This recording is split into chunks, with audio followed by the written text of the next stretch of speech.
it's a warm welcome to Camnet TV Breakfast Show Friday edition. Your host, I am Kaptura Afias in the studio. I'm joined by Nelson.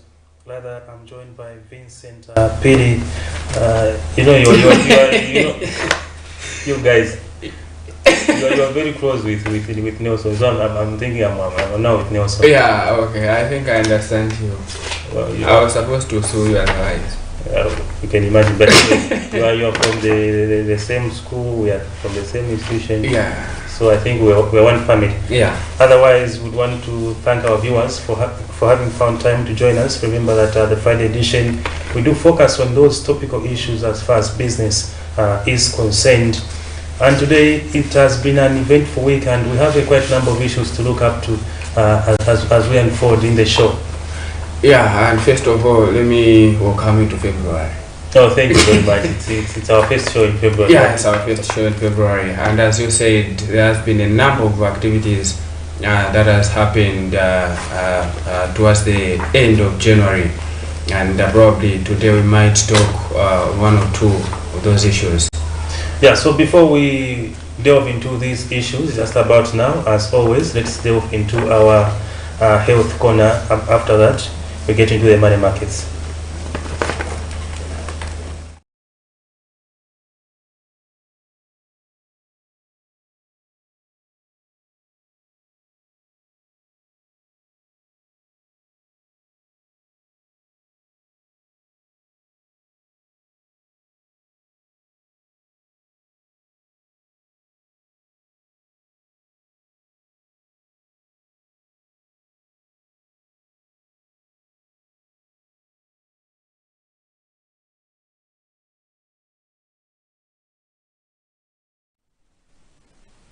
Hi everyone, welcome to the Health Corner here on the Breakfast Show. My name is Dr. Nakubia Namfaya. So this week we are talking about typhoid fever, and we talked about what is typhoid fever. We say that it's a diarrhea disease that is caused by a bacteria called Salmonella typhi or Salmonella paratyphi. Then we also say that it's transmitted through the fecal-oral route, and usually persons who have the infections can be able to pass the bacteria through the stool, and if a person has infected hands and they touch the food that you're eating and you ingest that food, you can be able to get the infection as well. Then we also talked about people who live in certain areas where there is a sewer. They can also get this infection through drinking contaminated water. Then we also talked about some of the signs and symptoms. We say that people with typhoid fever would have fever, and this fever usually progresses every single day. So it increases in severity every single day. The other thing is that they would have abdominal pain. They would also have constipation or diarrhea. So they might have constipation first and then diarrhea later, or they might only have constipation, or they might only have the diarrhea alone. The other thing is they would have body pains, body weakness, joint pains. They would also have rose spots. So these are like rashes that would develop on the abdomen or on the trunk, and these rashes would be red in color, and they would signify that there's a bacteria that has infected the skin of these patients. Then we talked about how it's diagnosed and treated. We say that usually they would need to do cultures of the stool, the urine, and the blood as well.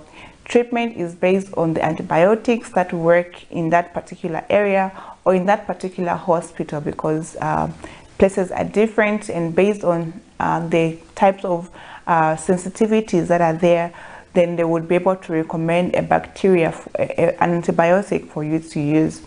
The other thing is that you need to replenish fluids for these patients and give them a good, soft, nutritious diet that will provide them with good nutrition to help them recover.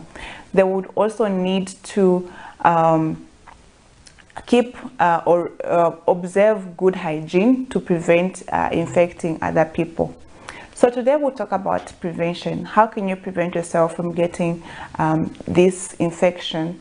So first of all, you need to understand that if somebody is sick in your house, you need to advise them to observe good hygiene so that they can wash their hands every time they use the toilet, and even anybody else in the house. Make sure that they are washing their hands every time they use the bathroom.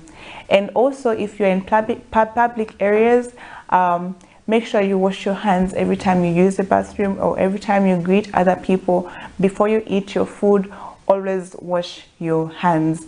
And also cover your food every time you have leftover foods. Don't leave your food exposed and risk of contaminating the food from other carriers, like flies can increase. So make sure you cover your food and protect your food.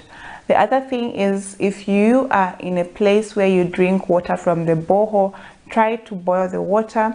Try to boil it before you can drink the water. So drink boiled water or chlorinated water so that you prevent yourself from getting this infection.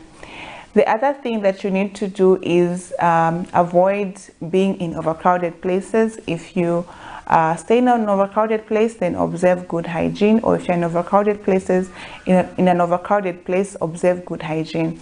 So typhoid fever can cause many complications in the body, so it's important that we protect ourselves. It can cause what we call a perforation in the intestines, and this can be very risky and can call for you to go for an operation. So you need to protect yourself and protect other people as well by observing good hygiene. The other thing is that it can cause nerve problems and psychiatric problems.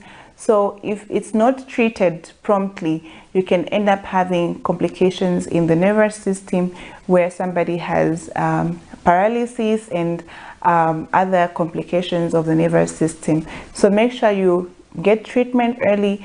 Take your loved ones to the hospital as soon as possible and get treated for typhoid, because it's possible for it to be treated and it's possible for you to stay clear of this infection.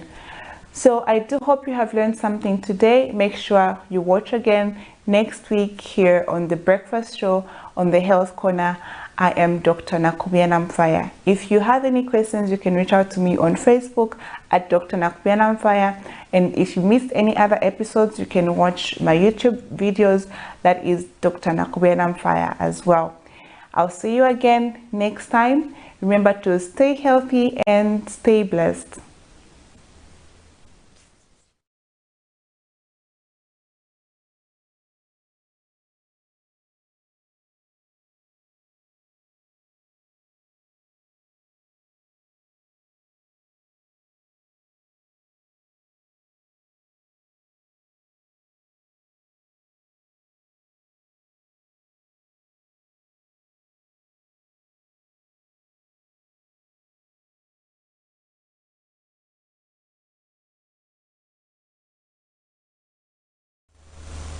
That was the Health Corner. They are just sharing with us in terms of prevention of typhoid, which is very important, especially now that the country is having the cholera outbreak, which has claimed several lives. Just about now, we move into the money markets and see how the kwacha and other currencies are faring. So right there on your screens, the US dollar is buying at 26 kwacha 92 ngwe and selling at 27 kwacha 45 ngwe. The euro is buying at 29 kwacha 12 ngwe, selling at 29 kwacha 17 ngwe. The South African rand is buying at 1 kwacha 44 ngwe rather, and selling at 1 kwacha 47 ngwe. The Great British Pound is buying at 34 kwacha 10 ngwe, selling at 34 kwacha 77 ngwe. I think these it has been the case of discussion. Yeah, it's been a trend for some time. Yeah. So for some time, and we keep hoping that perhaps the economic factors which have been put in place, they are going to bring some change in as far as the kwacha is concerned. You recall that the Energy Regulation Board, as they increased the fuel prices, they didn't attribute mainly to the depreciation or the weakening of the local currency. Yeah. And I think it was anticipated that the prices of fuel would go up. Yeah, it was anticipated. Yes. Yeah, I do recall when the Energy Education Board announced that the reserve fund, which was used to hold the fuel prices constant for the 3 months, had run out, and everyone was predicting to say the fuel prices would go up, and also the bus drivers were just saying, no, maybe we'll just put a minimal increase and all that. But the 5 kwacha has come, and among our stories, that perhaps we can just get into that story where the Socialist Party youth spokesperson Mr. Mbasa staged a lone protest at the Energy Education Board ERB head office in Lusaka. And this was Thursday, demanding for the resignation of ERB Board Energy Minister Peter Kapala and President Hakainde Hichilema. Mr. Mbasa says the aforementioned have failed to run the affairs of the country, adding that the increased fuel prices will further choke the already struggling Zambians.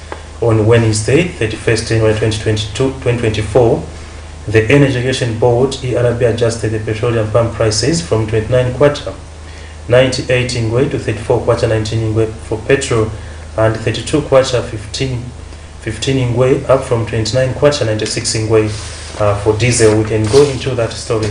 We'll be back on the other side.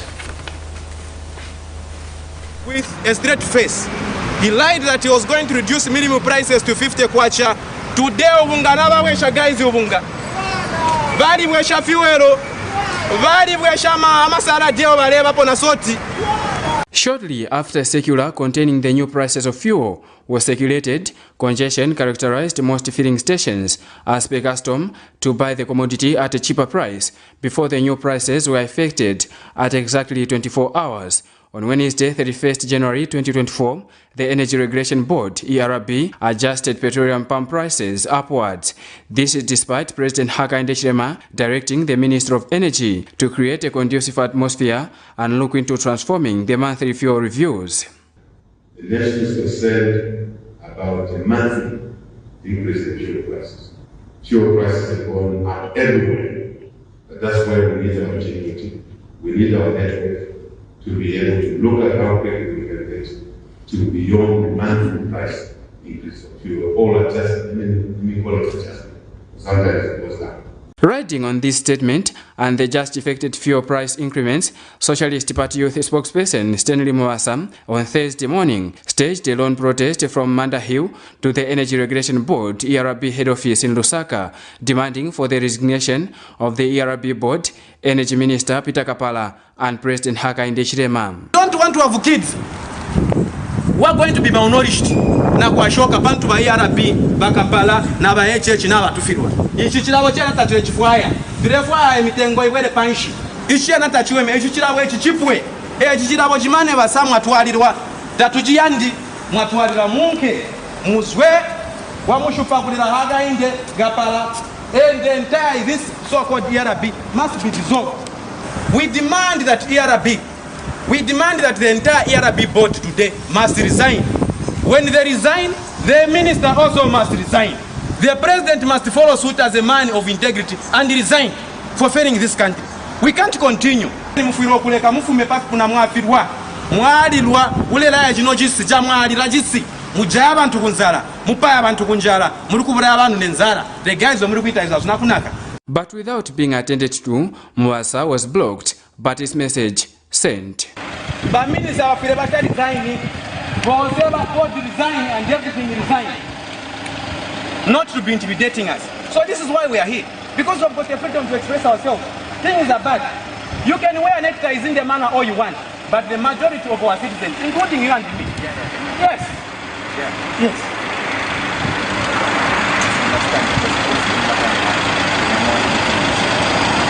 Why are they not coming? Why are they sending me? Comrade, you and I are struggling together. They are eating, look at the way they appear. You are a brother, you. Yes. Obviously, even have a family. I am an oyad. For the month of February 2024, petrol will be fetching at 34 kwacha 19 ngwe, up from 29 kwacha 98 ngwe, while diesel will be fetching at 32 kwacha 15 ngwe, up from 29 kwacha 96 ngwe, respectively. Vincent Piri for Camnet TV News, Lusaka.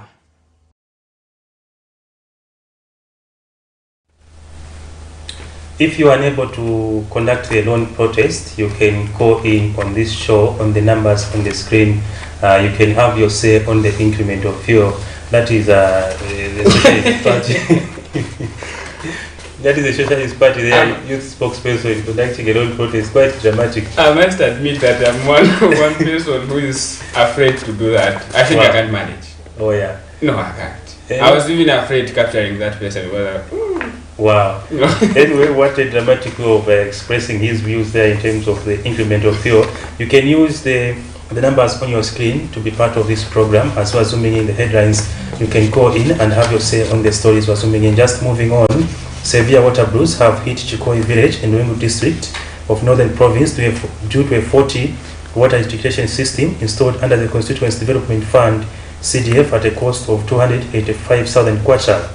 One of the affected residents, Agnes Mui, laments that a 20,000 litre water tank takes about 3 days to get full and runs out in just 2 hours. To another story now, traders and taxi drivers at Kamwala's Lubama market have been forced to share the Kamwala market car park owned by China Henna. The taxi drivers that have been using the car park for more than 10 years claim the space is insufficient for 3 businesses. And traders at the market tell Camnet News that they did not assign the area to themselves, but rather made payments to China Henna for permission to trade in the designated car park. Let's get into those 2 stories. Over 3,000 residents of Chikoi village in Ruiru district, Northern Province are in water blues due to a partial operational water supply system. The resident says the water system was erected at a cost of 285,000 kwacha using the 2022 CDF by the Ruiru District Council. However, it is not fully functional.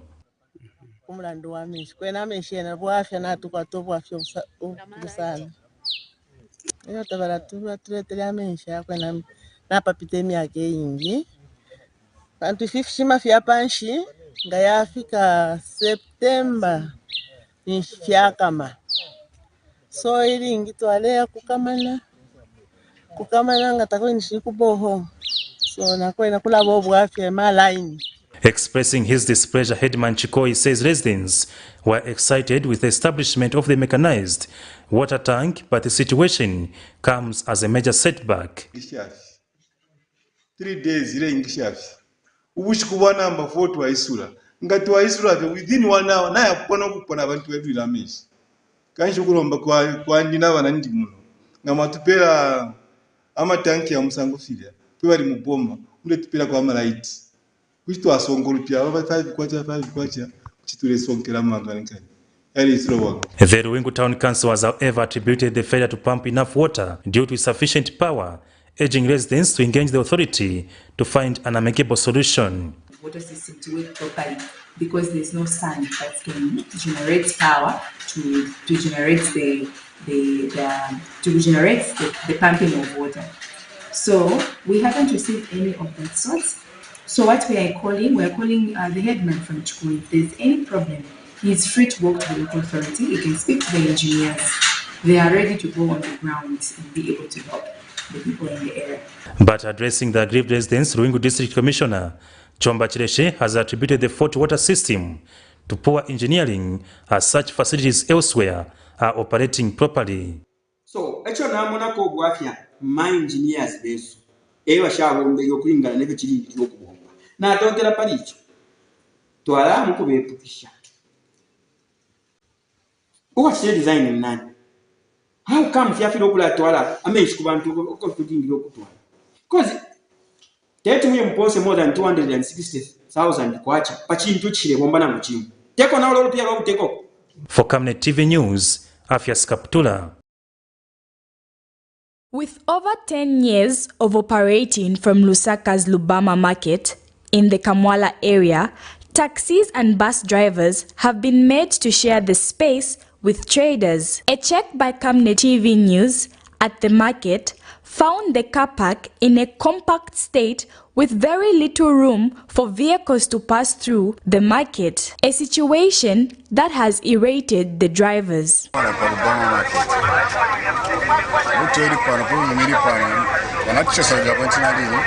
theater pano petiri space palibe. So nikisukuma bwa matracks ya mbili pamoja wazam beef na 15 ton. So ni za 15 ton ingapita tasinga pita. Tempeteze paje tezokuwa ni sapasa na chance wapita but watuchosa kwa kama sana. Na kujati comprehend na mali kujati tipe space kunokulipa. So muno wandazasi ya kufika muno mkamwala wakagacha bakatuziacha mane muliri mu ukastoma sanga kule kaka bwana moto kazaza tukumbe kwa noza parking so wakaziba chabe bantu kuti muliso muno mkamwala wakastoma muno business ndiye mweneza sirira. We've been removed and put on a small place where there are not even 2 vehicles they can't pass. It's a 1 lane now. We used to trade at a place where there would be 2 lanes, vehicles coming and going. As you have seen, the dump truck that was passing there failed to pass. This is the place where you can say people are trading from. It's not a conducive place. It's not a nice place. Please, I'm asking the minister himself to come down here and talk to the council officers. We've been to the council officers, but they are saying you should go out there and do what you can. However, in a turn of events, the traders were directed to vacate the place by China Henan despite paying about 12,000 kwacha for the trading spaces. As this situation unfolds, the traders and taxi drivers are now seeking for interventions from powers that be. China Henan. Pametina bwera pa first tenzeri pano pa place. Tenze pa other side huku. So pametina bwatangala tinangala by mistake. Tunafikira kungala na kulipira. Tinalipira kuti tibwere pa place pano China Henan ndiye pametina ndo lipira. So manje va container futa ati simufika kupezeka hapo tiende kubini. Mati zangala bwanji kubini zasenza ko bwanji kubini kulikolera kuti. Cause pano pametina ngala pano tinabwera by mistake. Tinalipira na msongo timalipira every day timalipira kukanza ma receipts tilina every. Meanwhile, Ward 5 Councillor Mainda Simata says the car park since inception has been an area for taxis and bus drivers and not traders. He has therefore urged traders to cooperate with the market master and relocate to other areas. We want to advise the traders that are there that they have to be moved. There is a designated place where they can be moved. They have to cooperate with the market master in Kamwala and be moved to those areas, because at the end of the day, if they are not willing to cooperate, then the bylaws of the council are going to have to apply, and it will be unfortunate if people are again moved forcibly. So let them just cooperate. The designated parking space is a parking space, and the parking space is for vehicles. But we Cherish Sibote for Camnet News, Lusaka. You're still watching Camnet TV Breakfast Show, and those are just some of the stories that made headlines in our news yesterday and this morning. You can have your say by utilizing the numbers on the screens to have your view on those stories. We have seen that the issues of traders still of concern, as you're aware that the street vendors were located from the streets. However, others are still scampering for spaces, as well as this Constituency Development Fund in terms of implementation, a very well thought and a good program. However, some shortcomings, as we can see there in Luengu, where a water rectification system was put up at about 285,000 kwacha, but not functioning as it should be. Yeah, I think the issues of inspections and looking at how the implementation of these funds is done. Mm-hmm. I think we have had complaints from various stakeholders, especially here in Lusaka, that the councils are not involved. Mm-hmm. So I think it can be the case also there. Yeah, and also due diligence, as the district commissioners are alluded to there, an engineer, you should see that this power that we're going to generate here, it's going to be enough. It's going to be enough. But they don't do that. Yeah, I think that one is for the engineers themselves to discuss. All right, moving on, we have a story here where a political researcher, Dr. Kefas Mukuka, has called on the opposition political parties in the country, which signed a People's Movement joint statement to focus on helping the citizens and not to unseat the current president. Dr. Mukuka says forming a party is not an issue, but being practical and honesty to the citizens has proven to be a challenge in the country's political scene. He says if the pact by the opposition can only be viable once it is people driven because power belongs to them. Another story here is where some stakeholders have explained that the recently released Corruption Perception Index by Transparency International Zambia TIZ does not reflect the reality of the process made in the fight against corruption in the country. Operation Young Vote Executive Director Ges Nyirenda says from the research, serious issues relating to procurement, among others, have not been disclosed. Meanwhile, Community Action Against Corruption Chief Executive Officer Brighton Temple calls for the need to disclose the factors which have led to an improvement in the 2023 ratings.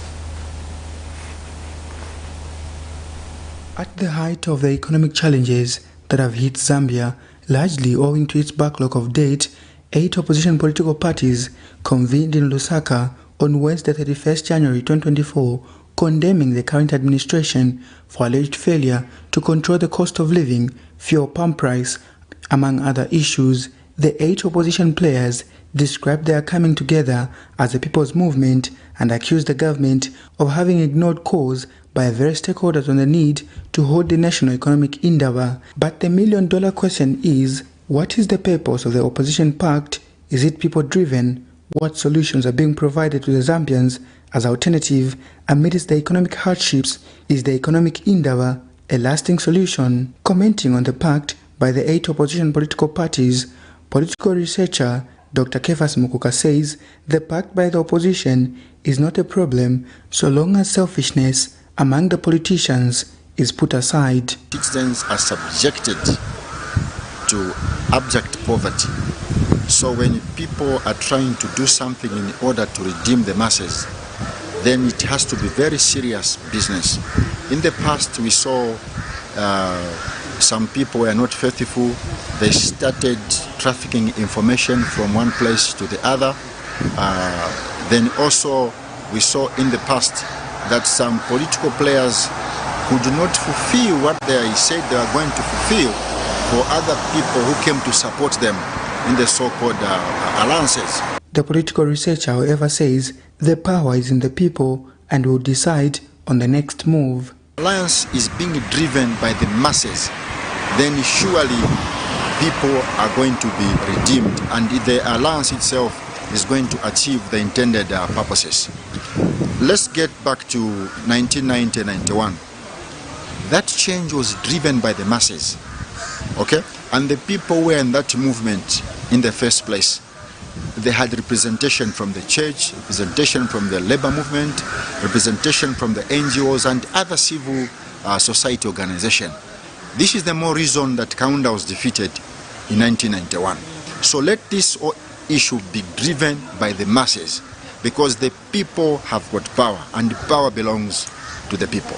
In a speech signed by 7 opposition leaders and read by United Liberal Party President Sakwiba Sikota, the opposition sounded the need to address the economic challenges, cause which government spokesperson Cornelius Mwetwa quashed, and described the leaders of the presser to be representing the axis of evil. Talk about debt restructuring and alleged failure to attain debt restructuring by the new Dawn administration, without making mention by any one of them that the debt they are talking about, they were the architects, that the chief perpetrator, the chief architect of Zambia's crippling and unsustainable debt situation is President Edgar Chagwa Lungu, former president of the Republic of Zambia. Nelson Zulu for Camnet News, Lusaka. Corruption in Zambia is a complex and deep-rooted issue with significant social, economic and political consequences.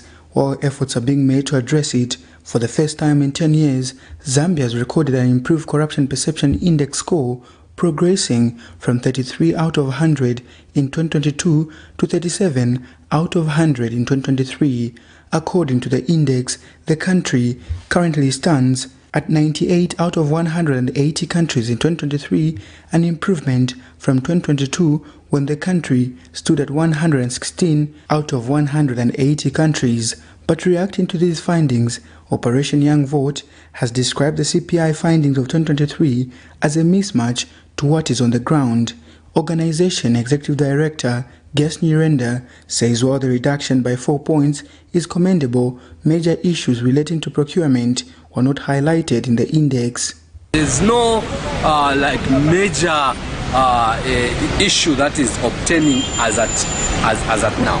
But realistically speaking, if you are going to talk about the issues of procurement, the issues of wherever they are in ministries, in government spending agencies, corruption is still there, including the private sector. Corruption is still there. It is important, yes, that we appreciate this drop, but again, I think we need not to relent, we need not to fold our arms and say that corruption, the index has fallen, then the corruption has minimized or corruption is not there. It is there, it is with us, and we need to fight.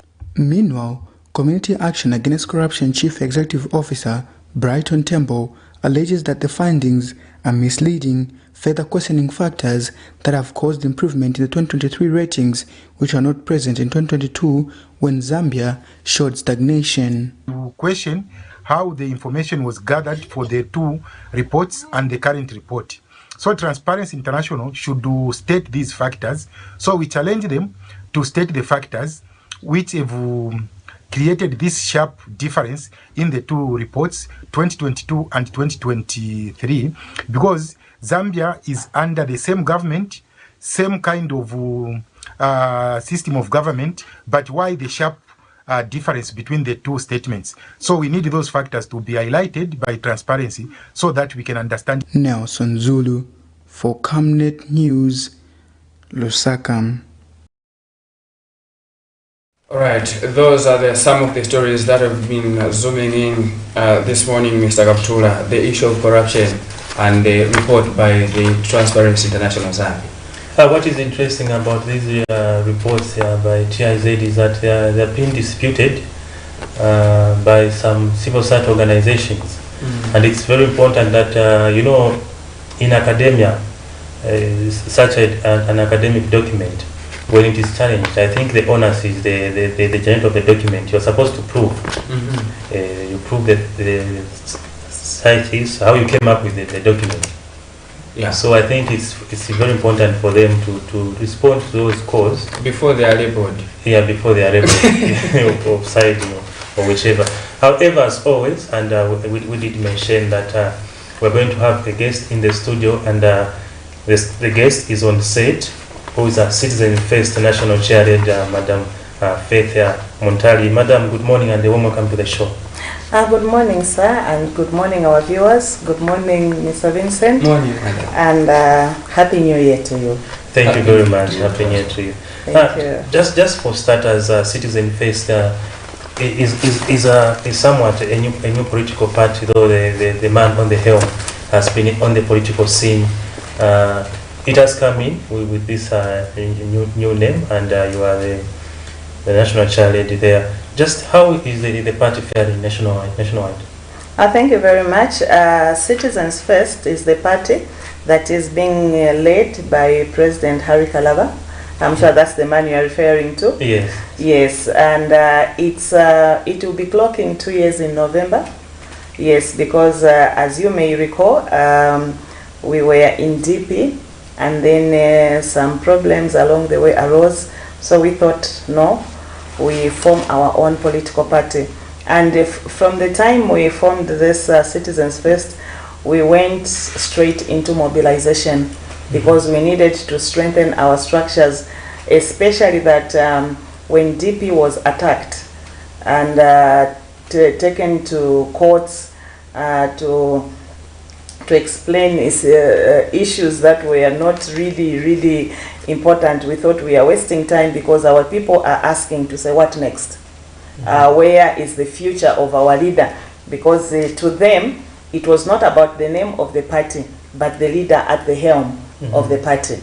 So we made Citizens First, and it was launched in November last year. This year we are clocking 2 years, and then we went straight into mobilization, and I can assure you that we have made good strides. Just last week we had a wonderful meeting with all provincial chair ladies from the 10 provinces in Zambia. We also had our national planning meeting, and we are planning on how we are going to govern this country come 2026. Our structures are scattered across the nation, because if we have provincial chair ladies across the 10 provinces, we also have district chair ladies. I'm talking from the women point of view. District chair ladies across the districts and constituencies, the 156 constituencies that we have. So our presence is everywhere, and we are still mobilizing, because as you know, Zambia is a cosmopolitan country.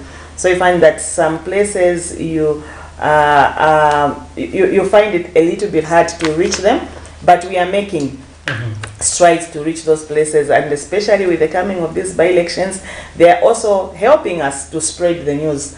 So right now we have a candidate in Mumbututu ward, which is in Milenge. Our people have been deployed there. They are talking about CF, and we have a candidate standing on our ticket. We have one in Itapa ward, which is in Chinsali. We have another one in Chitambo ward, which is in Chitambo. And we have another one in Vontunga ward, which is Mufulira.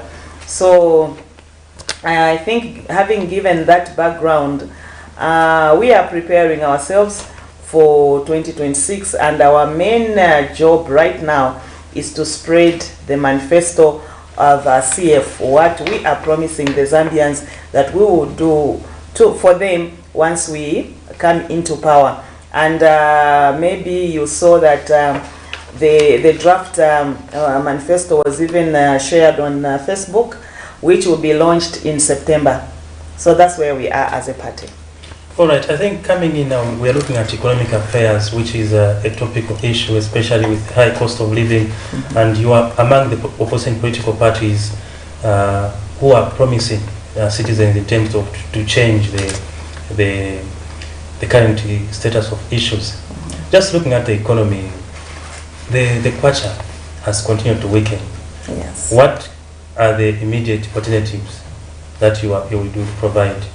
Thank you very much. Before I even got to the alternatives that we would want to provide, which will make our kwacha to be strong, I was very hopeful in 2021 when the current president promised that when the investors have faith or they have trust in the leadership, you find that automatically the kwacha gains power.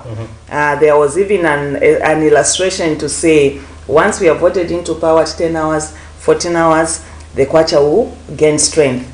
But looking at the way it's weakening, I think the investor outside there is thinking different from how we are thinking. Because even after that promise, why has it continued weakening? Does it mean that they have lost trust in us as a country? Yeah, because it was at 22. It came at 16. Maybe at that point they had some trust in us or some confidence in us. And then within a short period of time, they lost confidence. So it has gone up to 27, borrowing the words of our current president. So when we went to the round table as CF, we said, no. I think it's not just about the international observers to have confidence in us. It is what we are bringing out. It is what we are producing. It is what we are able to sell. Are we able to stand at the international market and compete to say we are able to export this, which can bring forex? So we realized that that statement was misleading. And I know most Zambians were misled because they were hopeful that the kwacha will gain strength based on that. But coming back to CF manifesto and having been disappointed by that clause or that statement, why am I referring to it from time to time? At first, when it was said, I thought it was just a figurative speech. But again, it was repeated during inauguration. So I took it, no, this is a fact now. Because it is in a statement that is giving hope to the nation. So we came back to the drawing table and said, this is the route we are going to go. We are looking at production. I first want to refer to mining, since I come from the copper belt. Zambia has been known to export copper metal across the world. From the time it was even during colonialism, it was exporting copper. But as CF, we are saying, why is it that the more we export copper, the more we keep on being poor? And yet that is a very precious metal. Look at where we are seated here. We are able to talk because of copper. Why? It is found in all those equipments that are surrounding us. Any equipment, going back to grade 5 work, any equipment that is heat resistant, it means it has copper. Because we were told in grade 5 that copper is a good conductor of heat, it's a good conductor of electricity. So anything that has electricity, anything that can transmit heat, then it has copper. And we are the producers of what? Copper. So when we see vehicles moving around this world, then they have copper. And where is that copper coming from? Yes, there may be other countries like Chile and other countries that are producing copper. But you as Lusaka dwellers, I'm sure you are able to see trucks going the southern direction, trucks going the northern direction, taking our copper out of the country so that it can be sold in its raw form. So as Citizens First, we said, no, we should replan. How are we going to handle this issue? This copper should have some value addition in this country so that one, it creates jobs. Where? Here in our country. Because it doesn't make sense. We sell copper in its raw form at a cheap price to Japan or to China or whichever country is interested in buying that copper. Then they make copper cables. Then they export the same copper cables back to us, and we start buying our copper to electrify our buildings. We start buying our own copper to make my elements. After they have redone it. Because when you go to the shops right now, most of the things that have copper inside them, they are being imported.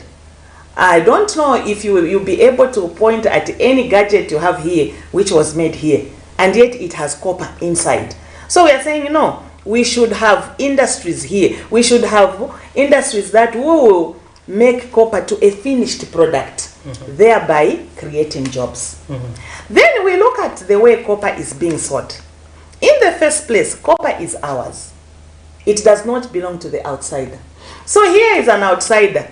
For instance, Mr. Vincent is a white man or is a Chinese man. He wants to come in this country to buy a mine like the way the Mopani mine has been bought by those investors who have no track record of mining. Then he comes to buy that mine and says, I'm putting in $3 billion in this mine. Meanwhile, when the geological survey was done, it is indicating that the copper we are seated upon, it is worth 20 billion. So between the two of us, who is more rich? Who has more money? Of course, it is me who is owning that copper, which is worth 20 billion. He is just bringing in 3 billion. So in that case, why should he be the major shareholder with the 3 billion when what I'm sitting upon is worth 20 billion? So that's where now negotiations come in. As CF, we are saying proper negotiations should be on the table to say, you are bringing in 3 billion to extract copper that is worth 20 billion. So what is our take from this? Let's look at royalty tax. It has been reduced, reducing the value of our metal. As we are saying, royalty tax shouldn't reduce. That one is, according to the government, it is aimed at attracting investment in the mining sector. Investors are already attracted because they want copper. Mr. Vincent and my colleague here, your name again? Kaputula. Mr. Kaputula. When you go to ShopRite to buy mini meal, does ShopRite attract you to buy mini meal, or it's the hunger that pushes you to go and buy mini meal? Those people who need our copper, they are already in business. They are looking for copper all over the world. They're already in business. So it is the hunger of business that drives them here. Why is it that Botswana, which has very strict measures on their copper, we still have investors getting the diamonds there and getting other metals there? Why is it like that? Why is it that in these other countries like Saudi Arabia, they even tell them to say you cannot have more than 40% shareholding, and still they are stuck there? I'll give an example of one mine in the northwestern. It has a mine here, which it has 100% shareholding, but outside this country, it is only allowed to have 40%. Why is it there? Why is it working there? So they've just taken advantage of our policies, that our policies are too weak. We cannot negotiate better. Look at Tanzania. When Magufuli changed the rules, what were the people saying? No, the investors will run away, they will do this, they will do that. Economically, they are doing so much better. So it's just a matter of strong leadership saying, okay, we will suffer for a bit, but somehow someone will buy into our idea. If investors are saying, no, we cannot do this, we can still have local investors who can come in, and the government becomes a watchdog to look at the affairs of that mine. So what we are saying, coming back away from the question you asked me, if we are mining copper, and we know that copper is a diminishing resource, one day there will be no copper in our country, what are we thinking about the coming generations? Because, you know, governance, when you are looking at governance, it's not about UPND. It's not about CF party. It's not about any other party that is there. And the terms and conditions they have, the plan they have for like 5 years or 10 years.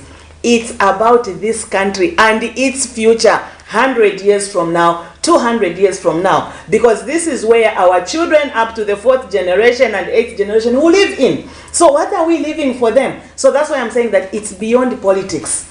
It's about preparing a future that will make our offsprings to be proud of us who prepared that future. So when we are looking at governance as CF, we are looking at forming institutions that will stand a test of time, such that even if we left power, another government comes in, because of the way those institutions are performing, they will never even think of demolishing them or doing away with them, because there will be institutions that will bring development to the country, and doing away with them is doing away with development. So value addition to our copper and all that, I'm saying that it can create jobs, thereby reducing unemployment. Our youths will be able to work in those mines. We have a lot of electricians, we have a lot of technologists, we have a lot of engineers in various fields. What are they doing? All they are doing is to go to the internet, apply jobs outside the country. When this country has more than jobs compared to the people that it has, we have 19 million people. But the jobs we have, if with the proper leadership, with the proper planning, there are more than 20 million jobs that we can create. Because we have people working in the mines, producing copper, they extract copper. Then we say, we have produced 100,000 tons of copper.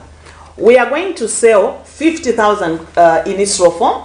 We hold on to 50,000. We put it in industries to produce finished goods. That industry will also employ people. Then when this is done, we are going to sell it, we are going to export it, and it's going to bring in forex. This forex will now be taken into manufacturing to create other industries. We grow cotton here. So the money from the sale of copper will now empower the manufacturing industry so that we can produce fabrics here. No, not only that, we can also empower agriculture industry. Because what we need is money that can go into all these industries to be empowered. So we have people working in the mines. We have people selling finished goods from copper. We have people working in the agriculture sector. We have people working in the manufacturing sector. And these are the ones now that will feed the institutions like, because those are the systems that govern the country. If we are looking at a health country, we should empower Ministry of Health. If we are looking at having people who are learned and all that, we should empower Ministry of Education. So that is what CF is bringing to the table. All right, our viewers, you're watching Camnet TV Breakfast Show, and this morning joining us is Citizens First National Chairperson, and she's discussing with us economic affairs and also in terms of solutions and the plans of the Citizens First in terms of governance issues. This is Madam Faith Montali. Maybe Vincent, you'd want to chip in. Yeah, I think my interest is on fuel. The prices were increased a day ago. Yes, Effected yesterday. Yes, sir. What alternatives do you have as Citizens First? Thank you very much. The alternatives we have as Citizens First: one, to stop buying finished product, bringing it into the country, because that is what increases the price. We want to buy crude oil. Let it come in the country. Let it be refined here. When it is refined here, we are reducing on costs and again creating jobs. Crude oil, we can buy it in bulk. We can even plan to buy it for, like, we know our consumption. If we say we are using 10 million liters of petrol per 6 months, or 20 million liters of petrol per year, 30 or 50 million liters of diesel per year, we buy a crude oil that will give us that, and we can even plan for a year because we know that prices keep on fluctuating. We put them in our reservoirs and we start now refining. These changes on the world market will not affect us, but what really affects us is because we have to buy on a daily basis. I'll give an example of a home setup. I don't know, Mr. Vincent, if you're married. Okay. If your wife goes to the market every day to buy tomato, every day to buy relish, every day to buy bread, every day to buy anything that you're going to use in the house, your cost of living will be very high. Let her learn to buy in bulk so that she does not spend on transport going to the market every day. Imagine she has a car. She has to drive to the market to buy breakfast. She comes back, you eat breakfast. Oh, now it's 11 hours. Let me go to the market to buy relish for lunch. She goes, she buys. How much are you going to spend on fuel? Just buying those things. But if she says, okay, let me plan for a month. How many kgs of meat are we going to use for this month? How many beds of chicken are we going to use? How many kgs of tomato? How many kgs of onion? And how many kgs of beans can we use? And she buys those in bulk, meaning at least she will stay for like 2 weeks, 3 weeks without visiting the market, thereby reducing on fuel costs going to the market and wear and tear on the vehicle going to the market. And that's the plan that we are bringing as CF, to say fuel is a necessity. There is no country that can thrive without fuel. It's the driver, it's the energy of production, it's the driver of the economy. So we should come up with mechanisms, plan well, that we have enough fuel for like 2 years, for like 3 years, that is crude oil, and then we keep on processing it. So when they announce that there is a price increment, it does not affect us. Our people will not be affected. But this kind of buying every day, this system of buying kapamela every day, when they increase, even the government has no option but to increase. It comes to poor planning. So let them plan well, but if they don't, we'll plan for them in 2026. Okay, I think in our current situation, where probably we might not have enough storage to keep the commodity for a longer period of time, do you also subscribe to cause that we should government should introduce subsidies to the fuel?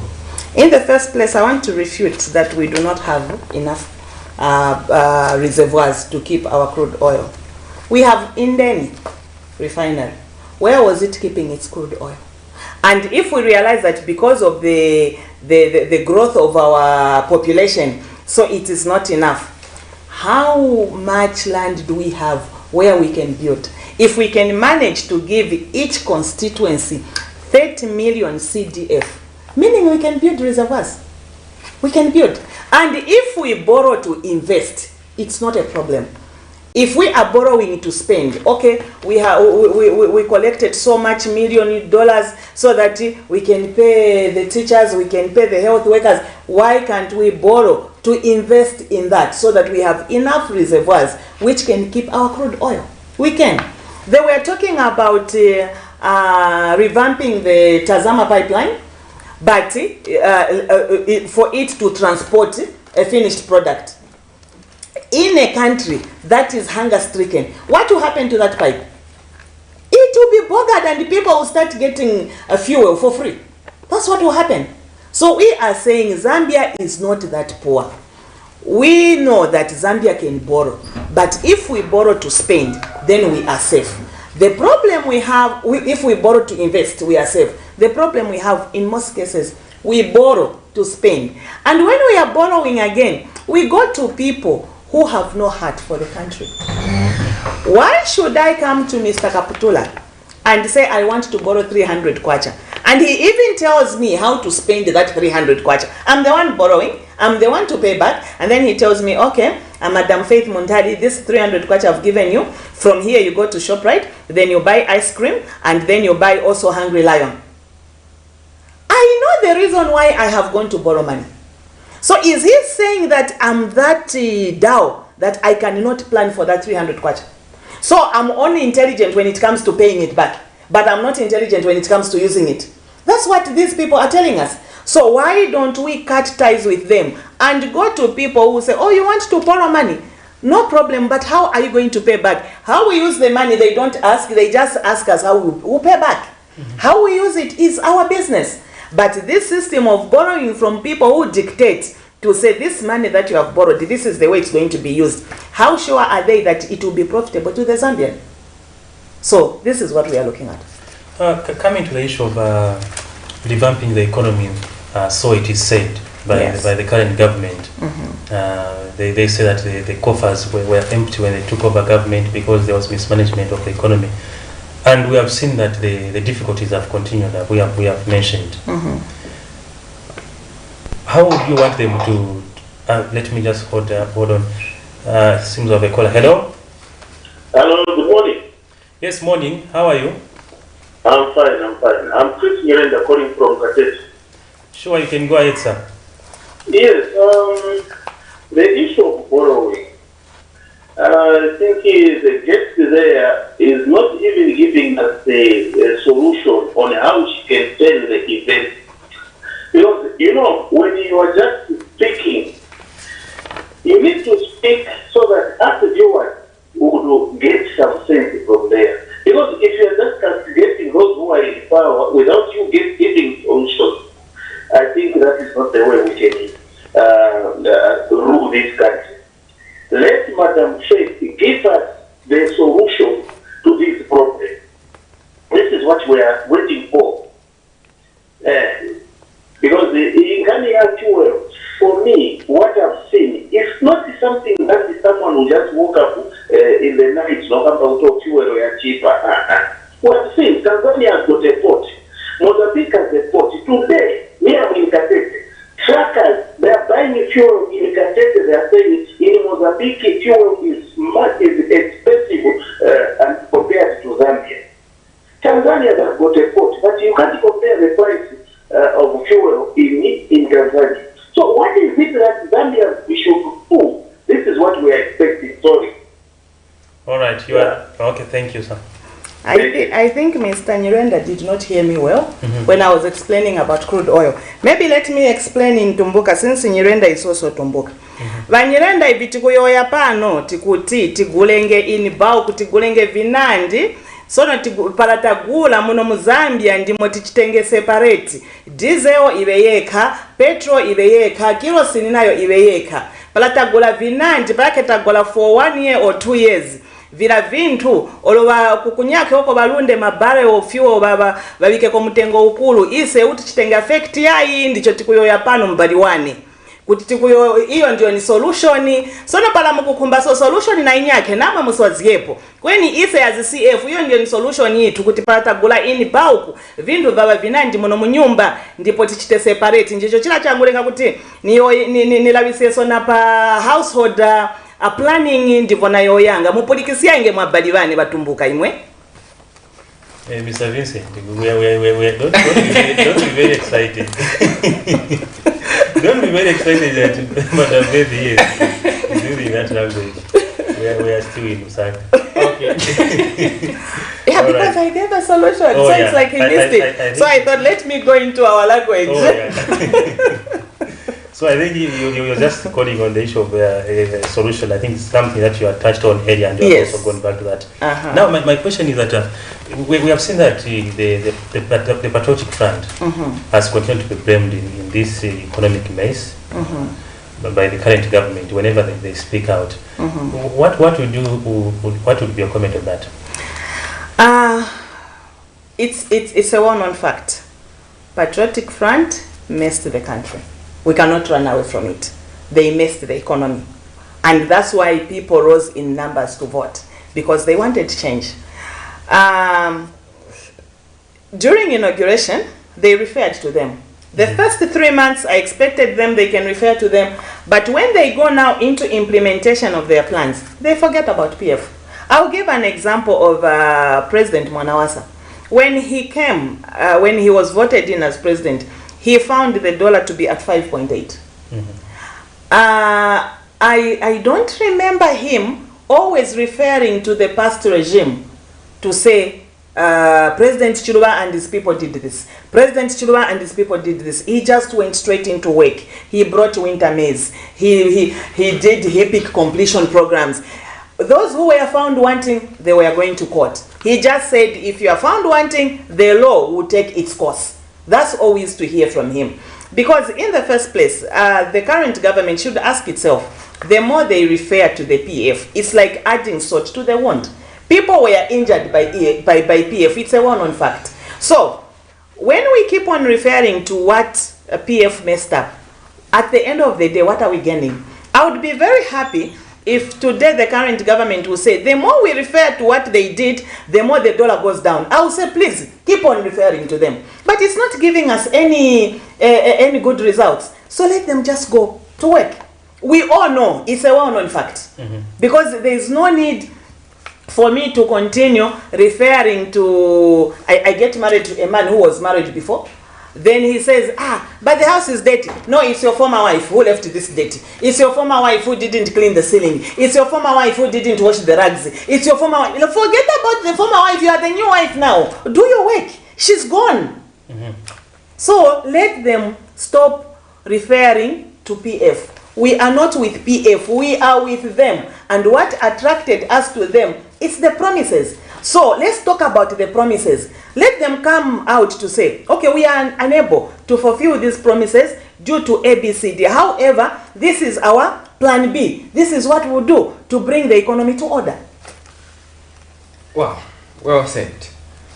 I would like to get your attention on the report by the Transparency International Zambia. We understand that the economic mess that we are talking about has been attributed to corruption under the PF government. And now there is a report saying corruption has reduced under UPND. That is compared to 2022, where they have seen a reduction by some points. It was around 33. Yes. We are 33 out of 100. This is a score which Transparency uses. Now we are at 37. When it goes there, at least there is that reduction. That is their document subject to scrutiny. So what parameters, what measures are they doing to state those facts? So we need a report from the Anti-Corruption Commission. We need a report from DEC. We also need the report from other stakeholders that are involved in this to show us. Because from where we are seated, we may not have the percentages and the ratios, but we are still seeing corruption. We may not really quantify it in numbers, but we are still seeing acts of corruption even in the government itself. Just recently, was it 3 weeks ago, when the Foreign Affairs Minister resigned due to the video that was going around purporting corruption, and others who have been laid off in the same. You remember the Luapula minister concerning Sujilite thing, all those audios coming out. So we are still seeing acts of corruption, but we may not quantify it the way Transparency Zambia has quantified it. So it's a matter of studying the document and really see if it's giving the right picture or it's in the right perspective. Well, the challenge that is currently, if you check social media and members of the public that they're having, is that there were a lot of promises that were given in terms of changing the economic situation of the country, especially by the president, which is somewhat to the opposite. You are in the opposition here yourselves. How serious are you in terms of planning to ensure that if in case you come into government, these issues come into fruition? Because some people are giving up on politics. The only problem with nations that are governed through democracy, whether you give up or not, elections will hold. Whether you give up or not, presidents will be there. So I can just encourage Zambians to say, don't give up. Because for as long as you're alive, you'll be subjected to this. And even if you say, no, MMD lied, PF lied, UNIP lied, even this they've lied, I've stopped voting, they will go unopposed and they will rule you. That's the funny part of it. But coming to the question to say, what is it that we are going to do? In the first place, it's not about competition. It's not about this political party competing with this political party. It's about bringing sanity to the country. So when our friends mess up, it's not a plus to us. Actually, it's a minus, because it's the Zambians that are suffering. It's the Zambians that are suffering. When there is no medicine in the hospitals, we cannot go to the patients and say, vote for us. No. It's our relatives that are suffering. So we are also affected. We are saying, how do we provide medicines to our people? Just last week, we were in Chawama distributing cholera prevention hampers to the people of Chawama as CF. Because that now is beyond politics. It is affecting the lives of people. Because if we leave it to UPND to say it's them on the show, let the people lose interest in them so that they leave the seat in 2026. Who will vote for us if everyone dies? Who are we going to govern if everyone dies out of hunger, out of sickness? That's why we are making this noise, because it's beyond the politics. Hunger is beyond the politics. Malnutrition is beyond the politics. Getting sick is beyond the politics. Diseases are beyond the politics. They affect human beings. So the problems that UPND may cause, or the problems that we are bringing, they are also affecting us negatively, because our people, our children, our relatives, our friends, they are also affected. So what we are saying, when we look at these things, we are going to the drawing table, and we don't just go to the drawing table. Right now, what I'm saying here, if they are serious, they can pick what they want and use it to the betterment of the country. But what we are saying is, we'll keep on offering advice, we'll keep on offering checks and balances to say, no, don't be in a hurry to run. Things are not okay here. Don't be in a hurry to fly. Things are not okay here. Don't be in a hurry to go for meetings. Things are not okay here. We need to clean where we are. That's what we are saying. So if at all they keep on repeating the same mistakes and 2026 comes, we'll tell the people to say, us, we are not going to create this mess. But right now, it's not about competition.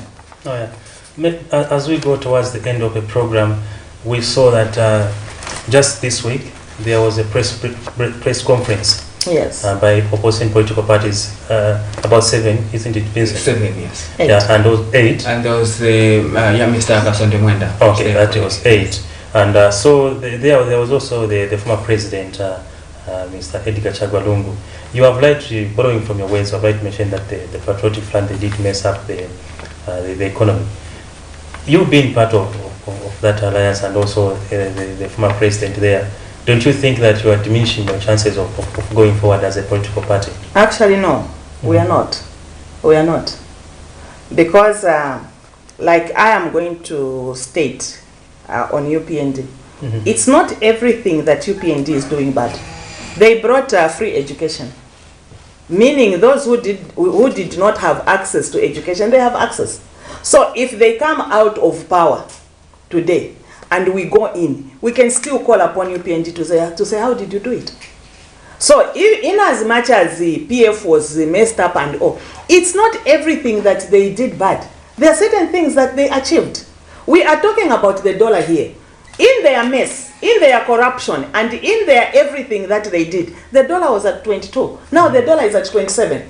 Can we really say we have to discard them like a dead person? No. And again, when you look at CF, when it was born, we were at a hotel launching it. I'm sure you did not see President Edgar Chagwanungu there when we were lined up there. You did not see him.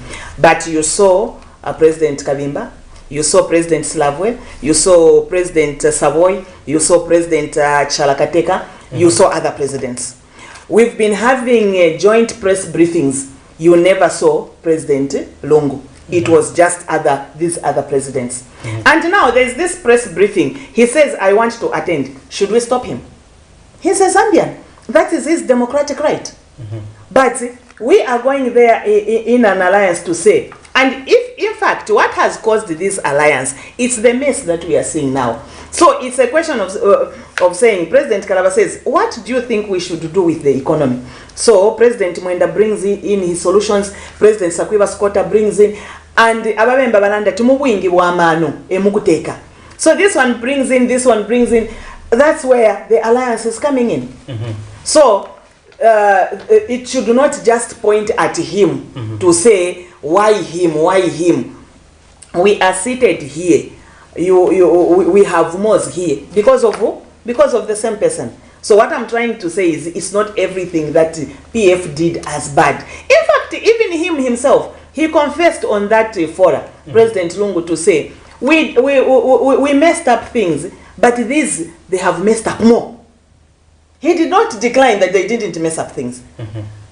Taking you back to MMD era, President Shiruba left empty coffers. Vamanawasa came in and ironed out the issues.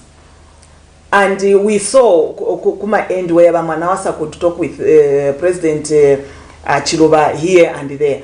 Did he discard him? No. So look at President Lungu as a person. He retired, then he has said he's coming back. Our question as other political parties to say, okay, what else is he offering? We build on his strengths, we forget about his weaknesses. It doesn't mean that because there was corruption, then there's nothing he can offer. There's something that he can offer. Just like UPND, which promised to be in office by 10 hours and dollar to change at 14 hours to go down. It has not gone down, but we are still learning a few things from them. So life is like that.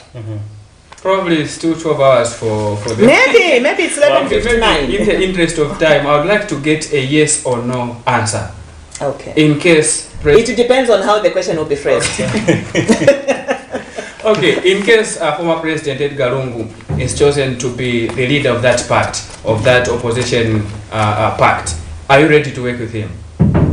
In case he's chosen? Yes. To be a leader of the pact? Yes. We are ready to learn from him. All right. That's what I needed to get. Just under 1 or 2 minutes, your concluding remarks. It has been an awesome show. Just your concluding remarks to the viewers. You may not want to come back next time. No, I'll really come back. Thank you very much. My last remarks to our viewers is that Zambia is ours. And it's us to clean up Zambia. It's us to put Zambia where it's supposed to be. And the only things that can work in Zambia to put it back to where it's supposed to be is one, production, manufacturing, and other things that technology and science. Those are the things that will bring Zambia's economy to its place again. So I'm CF National Chairlady. My number is 0977-316694. You can find me on that number. We can discuss more. But President Harry Kalaba and CF have better plans for Mother Zambia. Madam Muntari, thank you very much for joining us for this morning's breakfast show. I think you have made it a bright one. Thank you for that. Thank you very much. Well, Vincent, we have to say our bye-byes. It has been an awesome show as well. Yeah, it has been an awesome show, but I think we have neglected our followers on Facebook. Maybe you can lead one or two. Yes, I think there are some interesting comments there. I think I'll get the first one where Banda Brown is saying, correct, Madam Faith, a new wife should perform his duties as a good lady in a house. Just to hammer the nail on the head, President HH and his cabinet UPND has completely failed. As Citizens First Party under leadership of President Harry Kalaba, we will do some wonders because HK8 is the only man who can work with his experience. And there's also this one, Esther Nyirenda, who is watching from Chirilawombwe, Copperbelt. My mom, Emotuli, 2026. I don't know if I pronounced that word correctly. Yeah. Then the other one here, Kelvin Walia Mwana, is saying, good morning, Madam Faith. You are doing great for the Citizens First Party leadership and the nation at large. Zambians are looking up to you. I think those are some of the comments in the interest of time, Mr. Kaptula. All right. On that note, I have been Afias Kaptula, a host and co-hosting this morning with Vincent Piri. In transmission and leading this broadcast, it was Mr. Elijah Chifita. Till next time, continue watching Camnet TV Breakfast Show, not just another channel. Till next time, bye. Thank you very much.